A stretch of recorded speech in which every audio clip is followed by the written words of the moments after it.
നമസ്കാരം. കന്യാകുമാരി മുതൽ കാസർഗോഡ് വരെ എന്ന യാത്രാ പരമ്പരയുടെ ഭാഗമായി കഴിഞ്ഞ കുറേ എപ്പിസോഡുകളിലായി നമ്മൾ എറണാകുളവും പരിസര പ്രദേശങ്ങളുമാണ് റെക്കോർഡ് ചെയ്തത്. അതിൽ കുമ്പളങ്ങി എന്ന ഗ്രാമീണ ഭംഗി ശരിക്കും ആസ്വദിച്ചു. അവിടെ നിന്ന് നമ്മളിപ്പോൾ എത്തിയിരിക്കുന്നത് ചേറായി ബീച്ചിലാണ്. ഈ ചേറായി ബീച്ച് കൊച്ചിയിൽ അല്ലെങ്കിൽ എറണാകുളത്ത് വരുമ്പോൾ തീർച്ചയായിട്ടും ഒന്ന് വിസിറ്റ് ചെയ്യേണ്ട സ്ഥലം കൂടിയാണ്.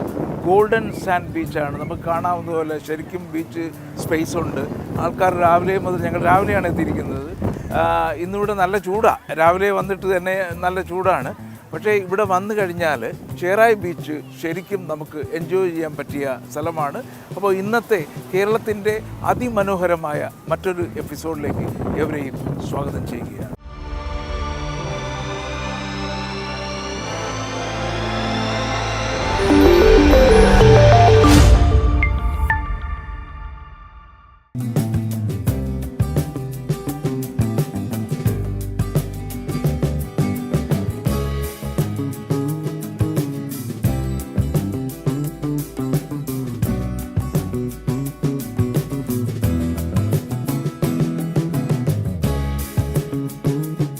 കൊച്ചിയിലെ വൈപ്പിൻ ദ്വീപിൻ്റെ വടക്കേ അറ്റത്തുള്ള ഒരു ഗോൾഡൻ സാൻഡി ബീച്ചാണ് ചേറായി ബീച്ച്.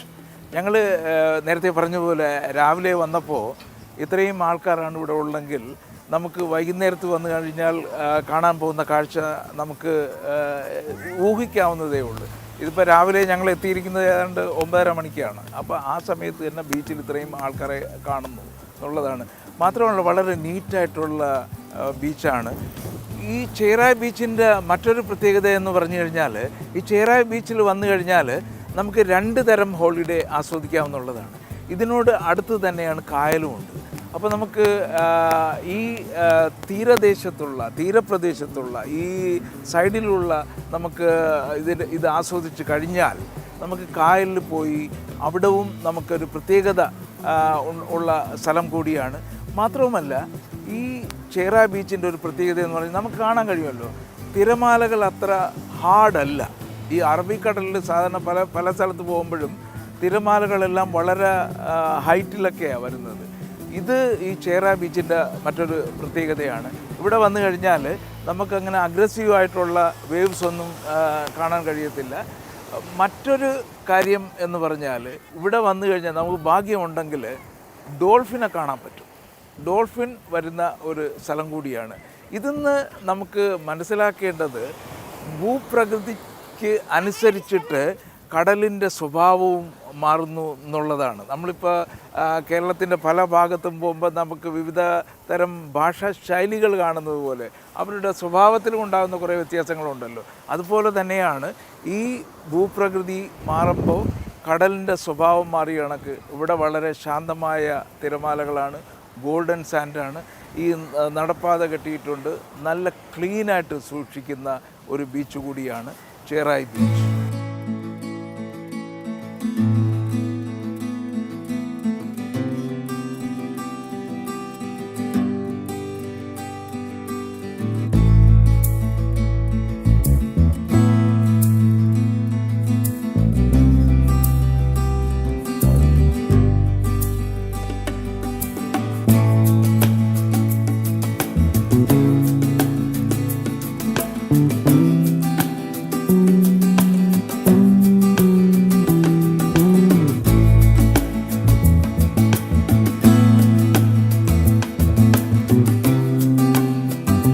ബീച്ചിൽ ഒരുപാട് സമയം സ്പെൻഡ് ചെയ്യുന്നില്ല. എന്നിരുന്നാലും നമുക്ക് പറയാൻ പറ്റുന്നത്, രാവിലെ ഇവിടെ വന്നപ്പോൾ ഇത്രയും ആൾക്കാർ ചേറായി ബീച്ചിൽ കണ്ടു എന്ന് പറയുമ്പോൾ നമ്മൾ നോക്കുമ്പോൾ മറ്റ് സംസ്ഥാനത്തിലുള്ള ആൾക്കാരാണ് ചേറായി ബീച്ച് തിരഞ്ഞുപിടിച്ച് വന്നിരിക്കുന്നത്. ഈവനിങ്ങിൽ നമ്മളെ ആൾക്കാർ ധാരാളം വരുമായിരിക്കും.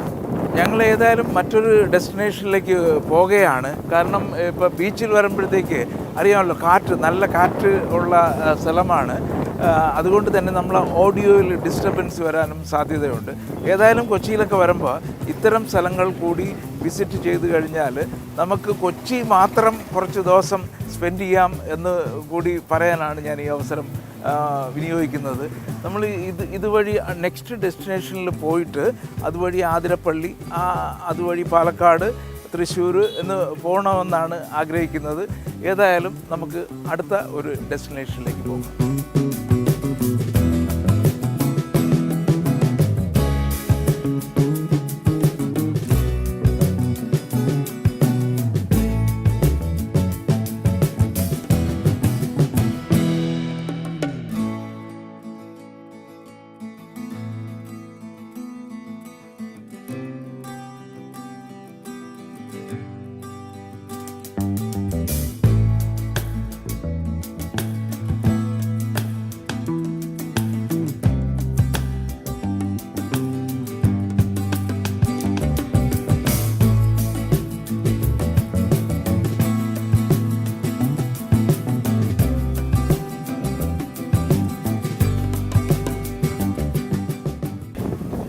ഷേറായി ബീച്ചിൽ നിന്ന് കുറച്ച് മുമ്പോട്ട് വരുമ്പോൾ നമുക്ക് മുനമ്പം ബീച്ചിലെത്താം. അത് നമ്മൾ അവിടെ എത്തിയിരിക്കുകയാണ്. ഇങ്ങോട്ട് വന്നപ്പോൾ ഈ ചീനവല കണ്ടു. വളരെ വ്യത്യസ്തമായിട്ട് തോന്നി. സാധാരണ നമ്മൾ കണ്ടുവരുന്നതെല്ലാം മുള വെച്ച് കെട്ടിയ ചീനവലകളാണ് കണ്ടത്. ഇത് എനിക്കൊന്നൊരു പെർമനൻറ്റ് സെറ്റപ്പ് ഉണ്ടാക്കിയിരിക്കുകയാണെന്ന് വിചാരിക്കുന്നത് അല്ലേ? സാധാരണ എല്ലാം മുള വെച്ചല്ലേ കെട്ടുന്നത്? പുന്നമരം. ഓക്കെ. എന്താ പേരെന്താ? സനീഷ്. ഇതാണ് സ്ഥിരം. അപ്പോൾ ഇത് എത്ര മണിക്ക് തുടങ്ങും? രാവിലെയൊക്കെ 6 മണിക്ക് തുടങ്ങും. അപ്പോൾ നമ്മൾ ഓരോ തവണ ഡിപ്പ് ചെയ്തിട്ട് പൊക്കുമ്പോഴും മീൻ കിട്ടണമെന്നുണ്ടോ? ഇല്ല, ഭാഗ്യം പോലെ കിട്ടും. ഓ അത് ശരി. ഇത് താഴെ ഇട്ടിട്ട് വലിക്കുന്ന സമയത്ത് അതിൻ്റെ മുകളിൽ കൂടെ മീൻ പോകണേ, അത് മാത്രമേ കിട്ടുള്ളൂ. അപ്പോൾ തീറ്റൊന്നും ഇട്ടുള്ള പിടുത്തമല്ല. ഇല്ല. ഓ, അപ്പോൾ ഇത് രാവിലെ തൊട്ട് എത്ര മണി വരെ ഇത് പ്രവർത്തിക്കും? അത് തക്കനുസരിച്ച് വെള്ളം ഒഴുക്ക് കൂടുമ്പോൾ പൂക്കും. ഒഴുക്കുള്ള സമയത്ത് നിർത്തും. വലിച്ചോണ്ടിരിക്കും രാത്രിയും പകലൊക്കെ. എന്തെങ്കിലും കിട്ടിയാൽ. അപ്പോൾ അവിടെ എനിക്കൊരു എപ്പോഴും സംശയമുള്ളത്, നമ്മളിപ്പോൾ ഇതങ്ങ് താഴോട്ട് കൊണ്ടുപോകുമല്ലോ. താഴോട്ട് പോയിട്ട് ഇത് പൊക്കിയെടുക്കുമ്പോൾ വല അവിടെയല്ലേ നിൽക്കുന്നത്. നമ്മൾ അവിടെ നിന്ന് എങ്ങനെ ഫിഷ് ബോൾസ് ഉണ്ട്? ബോൾസ് ഉണ്ട്. ഓ, അവിടെ മോളിൽ നിന്നിട്ട് ബോൾസ് വെച്ച് കോരയാണ് ചെയ്യുന്നത്. കോരിയെടുക്കും. ഒന്ന് വലിച്ചെങ്കിൽ നമുക്ക് ഒന്ന് അങ്ങോട്ട് പോയി കാണാമായിരുന്നു. ഓക്കെ, അപ്പോൾ ഞങ്ങൾ അങ്ങോട്ട് പോയി നിൽക്കട്ടോ.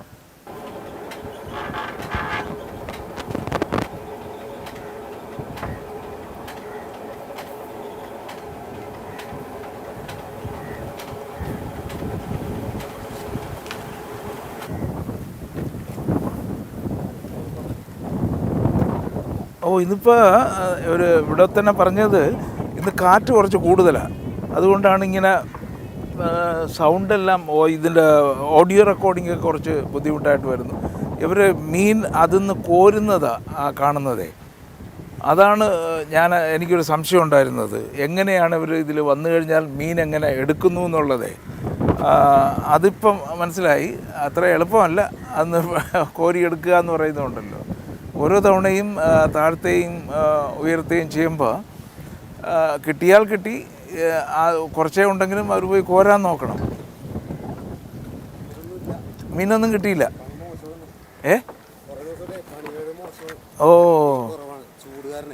ചൂട് കാരണം കുറവാണ് അല്ലേ? സാധാരണ രാത്രി ആകുമ്പോഴേ ഒരു ചെറിയ ലൈറ്റൊക്കെ ഇട്ടല്ലേ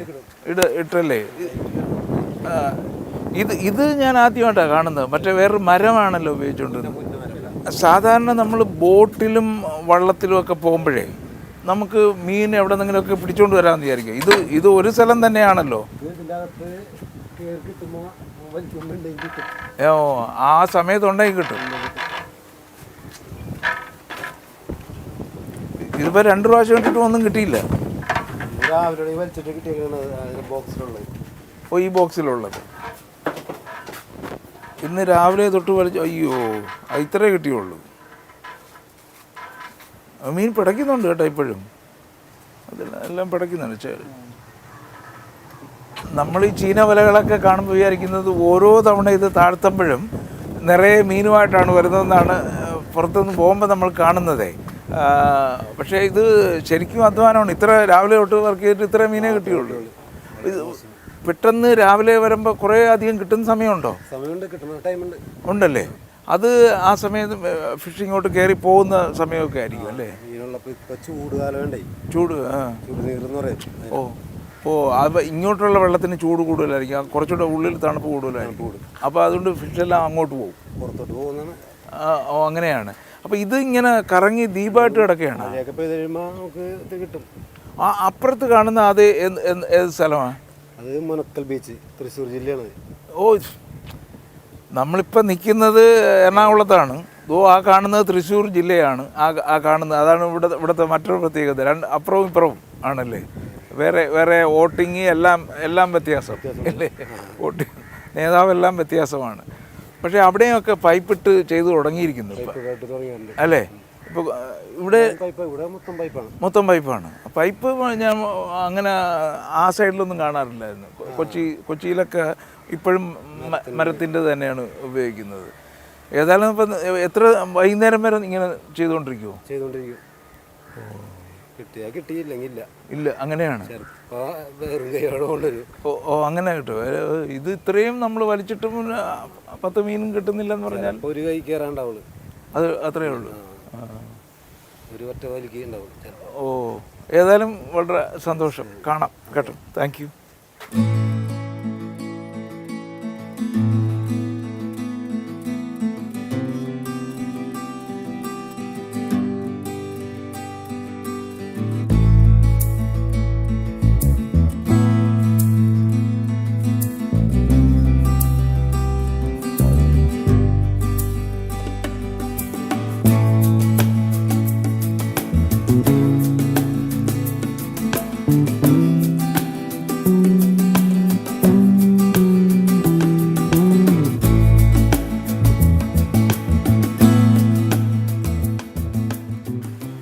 നമ്മൾ മുനമ്പം ബീച്ചിൽ നിന്ന് നേരെ ഇങ്ങോട്ട് വന്നതാണ്. ഇത് പള്ളിപ്പുറം പോർട്ടെന്നാണ് പറയുന്നത്.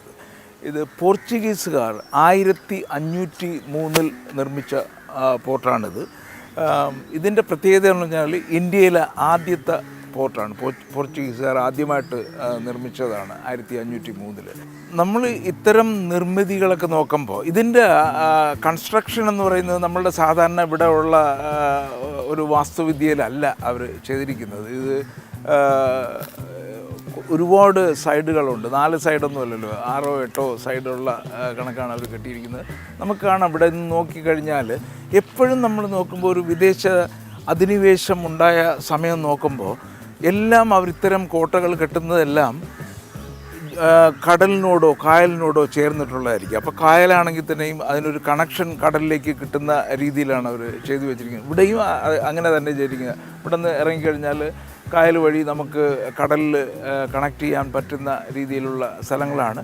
അങ്ങനെ അന്ന് അവർ വന്ന് സിസ്റ്റമാറ്റിക്കായിട്ട് ഒരു രാജ്യം പിടിച്ചെടുക്കാൻ ശ്രമിച്ച ചില അവശേഷിപ്പുകളാണ് നമ്മൾ ഇന്ന് ഈ കാണുന്നത്. ഏതായാലും നമ്മൾ ഹോളിഡേ അല്ലേ, അപ്പോൾ ഇതുമെല്ലാം ഉൾപ്പെടുത്തിക്കൊണ്ട് അടുത്ത ഒരു ഹോളിഡേ ഡെസ്റ്റിനേഷനിലേക്ക് പോകാം.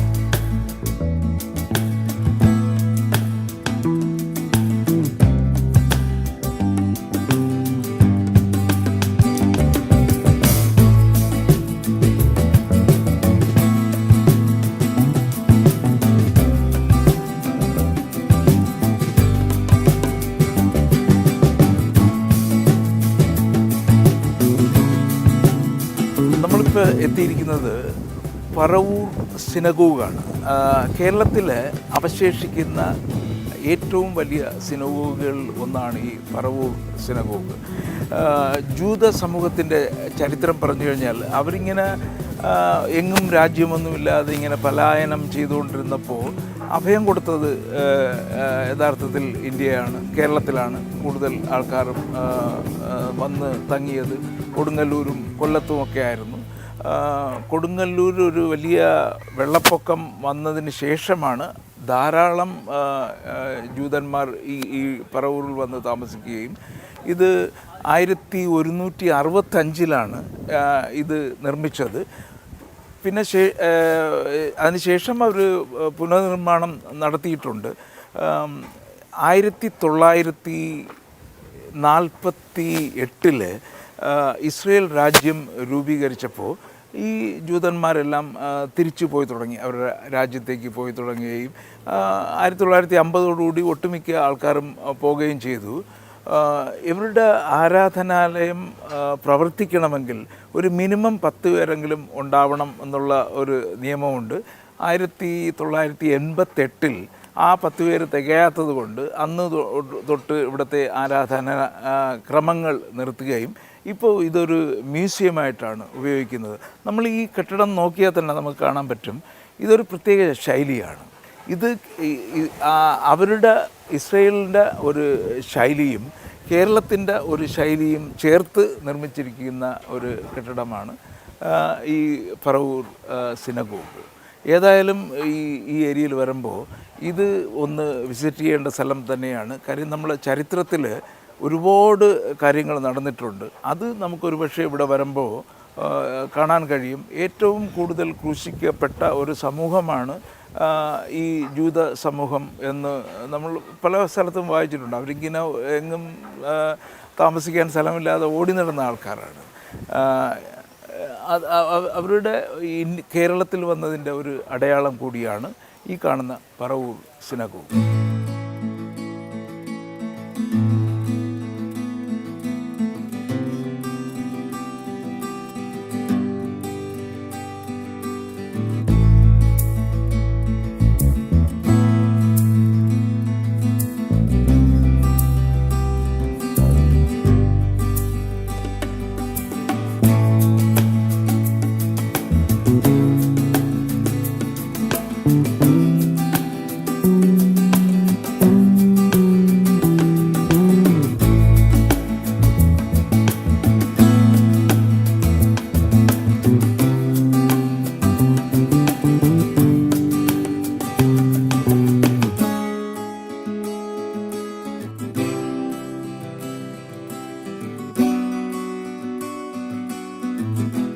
നമ്മളിപ്പോൾ തൃശ്ശൂർ ജില്ലയിൽ കൊടുങ്ങല്ലൂർ എത്തിയിരിക്കുകയാണ്.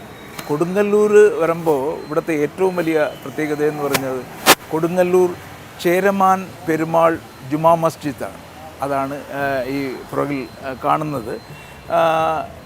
ഇതിന് വലിയ ഒരു പ്രത്യേകതയുണ്ട്. കാരണം ഇന്ത്യയിലെ തന്നെ ആദ്യത്തെ ജുമാ മസ്ജിദാണിത്, ലോകത്തെ രണ്ടാമത്തെ. ഈ ചേരമാൻ ജുമാ മസ്ജിദിനകത്ത് ഒരു കിടാവിളക്കുണ്ട്.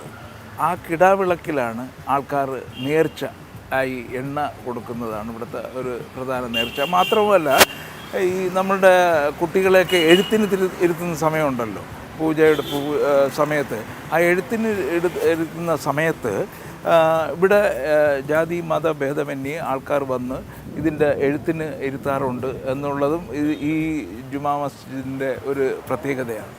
നമുക്കിതിൻ്റെ വാസ്തുവിദ്യ നോക്കിയാൽ തന്നെ അറിയാം, ഇത് കേരളത്തിൻ്റെ തനതായ വാസ്തുവിദ്യയാണ്. മരത്തിലുള്ള തൂണുകളും ചിത്രപ്പണികളും കൂടാതെ നമുക്ക് കാണാവുന്നതുപോലെ ഓടുമേഞ്ഞ മേൽക്കൂരകളുമാണ് ഇതിൻ്റെ വാസ്തുവിൻ്റെ പ്രത്യേകത എന്ന് പറയുന്നത്. ഏതായാലും കൊടുങ്ങല്ലൂർ വരുമ്പോൾ എല്ലാവരും ഒന്ന് വിസിറ്റ് ചെയ്യേണ്ട സ്ഥലം കൂടിയാണ് ചേരമാൻ പെരുമാൾ മസ്ജിദ്. നമുക്ക് ഈ ജുമാ മസ്ജിദിൽ വന്നപ്പോൾ നമുക്ക് മിസ്റ്റർ സിറാജുദ്ദീൻ ഈ പള്ളിയുടെ ഗൈഡാണ്. അദ്ദേഹം കുറച്ച് കാര്യങ്ങൾ നമുക്ക് ഈ മസ്ജിദിനെ കുറിച്ച് പറഞ്ഞു തരാമെന്ന് പറഞ്ഞിട്ടുണ്ട്. എന്താണ് ഇത് നമുക്ക് പ്രത്യേകിച്ച് അറിയാനുള്ളത്? യമനിലെ രാജാവായ ഹബീബ് ഇബ്നു മാലിക് അദ്ദേഹം മുഹമ്മദ് നബി സല്ലല്ലാഹു അലൈഹി വസല്ലമയോട് ചന്ദ്രനെ രണ്ടായി പിളർത്തി കാണിക്കുകയാണെങ്കിൽ ഞങ്ങൾ ഇസ്ലാം മതം സ്വീകരിക്കും എന്ന് അദ്ദേഹം പറഞ്ഞു. അപ്പോൾ മുഹമ്മദ് നബി സല്ലല്ലാഹു അലൈഹി വസല്ലമയ്ക്ക് അള്ളാഹു ഖുർആൻ ഇറക്കി കൊടുത്തു, ഇഖ്തറബത്തി സാഅതു വൻഷക്കൽ ഖമർ, ചന്ദ്രൻ രണ്ടായി പിളർന്നു, സമയം അടുത്തു എന്നുള്ള ആയത്താണ് ഇറങ്ങിയത്. ഇത് റസൂലുള്ള മുഹമ്മദ് സല്ലല്ലാഹു അലൈഹി വസല്ലമ ആ സമയത്ത് ഹബീബിന് മാലിക്കിൻ്റെ മുമ്പിൽ നിൽക്കുകയായിരുന്നു. ചന്ദ്രനെ രണ്ടായി കൈകൊണ്ടൊരു വര വരച്ചപ്പോൾ രണ്ടായി പിളരുകയും അത് വീണ്ടും യോജിക്കുകയും ചെയ്തത് ഇവിടെ നിന്ന് കൊടുങ്ങല്ലൂരിലെ രാജാവായിരുന്ന ചേരമാൻ പെരുമാൾ അത് കാണുകയും അങ്ങനെ അദ്ദേഹം അതിനെക്കുറിച്ച് ഇവിടെയുള്ളവരോടെല്ലാം അന്വേഷിക്കുകയും ചെയ്തു. അദ്ദേഹത്തിന് വ്യക്തമായ മറുപടി കിട്ടിയില്ല. ഒരു കച്ചവട സംഘങ്ങൾ അറബികൾ ഇവിടെ കച്ചവടത്തിന് വന്നു. അതിൽ ഒരു അറബി ഉണ്ടായിരുന്നു, ഷെയ്ഖ് സഹറുദ്ദീനുവിന് തക്കിയുദ്ദീൻ അൽ മദനി എന്ന അറബി. ആ അറബിയായിട്ട് സംസാരിച്ചപ്പോൾ അദ്ദേഹം ഈ ചന്ദ്രൻ പിളർന്ന കാര്യങ്ങൾ വിശദീകരിച്ചു. അങ്ങനെ അതിൻ്റെ അടിസ്ഥാനത്തിൽ അദ്ദേഹം AD 616 ഇവിടെ നിന്ന് മുഹമ്മദ് നബി സല്ലല്ലാഹു അലൈഹി വസല്ലമയെ കാണാൻ വേണ്ടി മക്കയിലേക്ക് പുറപ്പെടുകയും അങ്ങനെ മക്കയിൽ പോയി ഇസ്ലാം മതം സ്വീകരിക്കുകയും വിളിക്കുകയും അദ്ദേഹത്തിൻ്റെ പേര് താജുദ്ദീൻ എന്ന് റസൂലുള്ളാഹി സ്വല്ലല്ലാഹു അലൈഹി വസല്ലം വിളിക്കുകയും ശേഷം അദ്ദേഹം അവിടെ നിന്ന് അറബികൾ ഇന്ത്യ കാണാൻ ആഗ്രഹിക്കുന്നു എന്ന് പറഞ്ഞു. അങ്ങനെ മാലിക് ബിൻ ദീനാറും മാലിക് ബിൻ ഹബീബും ഹബീബിന് മാലിക്കും ഷറഫ് ബിൻ മാലിക്കും ഇവരെല്ലാവരും കൂടി ഇന്ത്യ കാണാൻ വേണ്ടി അവിടെ നിന്ന് യാത്ര പുറപ്പെട്ടു. അങ്ങനെ പുറപ്പെട്ട് അവർ വന്നു ഒമാനിലെത്തിയപ്പോൾ, ഒമാനിൽ ഷാർമോലയിൽ എത്തിയപ്പോൾ അദ്ദേഹം രോഗബാധിതനായി. അപ്പോൾ അദ്ദേഹം ഒരു തിട്ടൂരം എഴുതി കൊടുത്തു, നിങ്ങൾ ഇന്ത്യയിലേക്ക് പോകണം, ഇന്ത്യയിൽ പോയി പള്ളി പണിയണം, അവിടെയുള്ള രാജാക്കന്മാർ നിങ്ങൾക്ക് സ്ഥലം തരും എന്ന് പറഞ്ഞു തിട്ടൂരം എഴുതി കൊടുത്തു. അതുകൊണ്ട് അവർ അറബികൾ ഇങ്ങോട്ട് വന്നു. ചേരമാൻ പെരുമാൾ ഒമാനിൽ വെച്ചുകൊണ്ട് സലാലയിൽ വെച്ചുകൊണ്ട് AD 622 മുഹറം 1-ാം തീയതി അദ്ദേഹം അവിടെ വെച്ച് വഫാത്തായി, അവിടെ വെച്ച് മരണപ്പെട്ടു. ശേഷം ഇവിടെ വന്നു അറബികൾ പള്ളി പണിതു. AD 629 ഹിജ്റ 5-ാം വർഷം അവർ ഈ പള്ളി പുനഃസ്ഥാപിക്കുകയും ഈ പള്ളിയുടെ എല്ലാ പരിപാലനങ്ങളും അവർ ഏറ്റെടുക്കുകയും അങ്ങനെ കേരളത്തിൽ അവർ 10ഓളം പള്ളികൾ സ്ഥാപിച്ചു. അതിൽ ഇന്ത്യയിലെ ആദ്യത്തെ 1-ാമത്തെ പള്ളി എന്ന് പറയുന്നത് ചേരമാൻ ജുമാ മസ്ജിദാണ്. ഇതാണ് ഇതിൻ്റെ ഐതിഹ്യം എന്ന് പറയുന്നത്. ഇത് നടന്ന കാര്യങ്ങളാണ് ഈ ഇത്രയും പറഞ്ഞത്. അതുകൊണ്ട് ചേരമാൻ ജുമാ മസ്ജിദിനെ ഇവിടെ വരുമ്പോൾ, നിങ്ങൾ കൊടുങ്ങല്ലൂർ വരുമ്പോൾ ഒരു മസ്റ്റ് വിസിറ്റ് പ്ലേസ് കൂടി. ഓക്കെ, ഈ പള്ളിയുടെ പിന്നെ ഒരു പ്രത്യേകത എന്ന് പറയുന്നത് എല്ലാ മതവിഭാഗങ്ങളും ക്രിസ്ത്യാനികളും ഹിന്ദുക്കളും എല്ലാ മതവിഭാഗങ്ങളും ഈ പള്ളിയെ സന്ദർശിക്കാറുണ്ട്. ഇത് എല്ലാ മതവിഭാഗങ്ങളുടെയും കൂടി ഒരു സംഗമ കേന്ദ്രം കൂടി ആണ്. Okay okay, thank you. Thank you very much.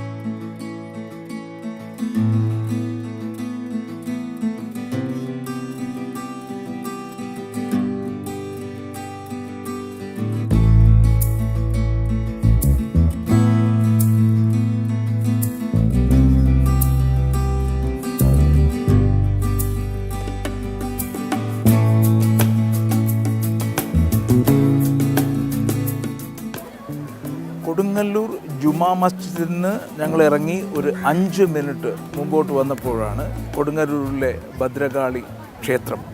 ഈ ഭദ്രകാളി ക്ഷേത്രം എന്ന് പറയുന്നത് കേരളത്തിലെ മൊത്തം 64 ഭദ്രകാളി ക്ഷേത്രങ്ങളുടെ ആസ്ഥാനമായിട്ടാണ് അറിയപ്പെടുന്നത്. പിന്നെ ദേവിയെ പ്രീതിപ്പെടുത്താനായിട്ട് ഭക്തർ ചെയ്യുന്നതാണ്. ഇവിടുത്തെ ഒരു പാട്ടുണ്ട്, ഭരണിപ്പാട്ടുകൾ ഉണ്ടല്ലോ, ഭരണിപ്പാട്ട്. അതിനൊരു ട്യൂൺ തന്നെ ഉണ്ട്.